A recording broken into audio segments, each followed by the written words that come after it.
رزمکار افغان حسین بخش سفری می‌خواهد به عائله‌های دانشجویان کمک کند که در بمبگذاری چند پیش کشته شدند. می‌خواهد 2 مدالش را فروشد و برای آنها پول جمع آورد.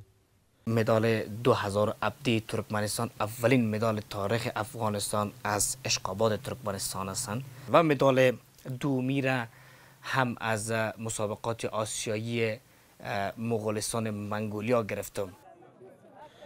روز 8 می در نزد مکتب سیدالشهدا در کابل ترکش رخ داد. کمش 100 نفر هلاک و 160 کسی دیگر مجروح شدند.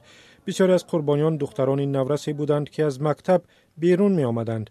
روز 3 اپریل در نتیجه حمله به یک مهمانخانه در شهر پول علم ولایت لوگر 26 نفر جان باختند. بعضیشان دانشجویان بودند که باید به زودی امتحان می سپردند. برای حادثه اخیری که در مکتب سید شهدا و حادثه خونین لوگر که صورت گرفتند، هر دویشان کسب علم و دانش بودند. اینا بر راه علم و دانش جانای شیرین خود از دست دادند. میخوایم که اینا را به فروش برسانم و از طریق از اینا خدمت برای خواهرها و برادرها و مکتب خود داشته باشند. حسین بخش سفری بعد عیادت آسیب دیدگان حمله در شفاخانه کابل برای فروش مدال‌هایش مزایده اعلان کرد. او تا حال 27 نشان به دست آورده است که افتخار برای افغان هاست. از این رو بعضی‌ها به او پول پیشنهاد کردند تا مدال‌هایش را نفروشد.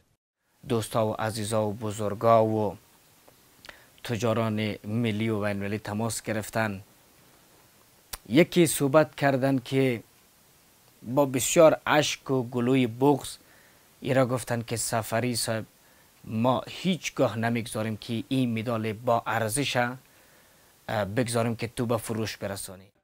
حالا روز مزایده که قرار است در دبی برگزار شود معلوم نیست.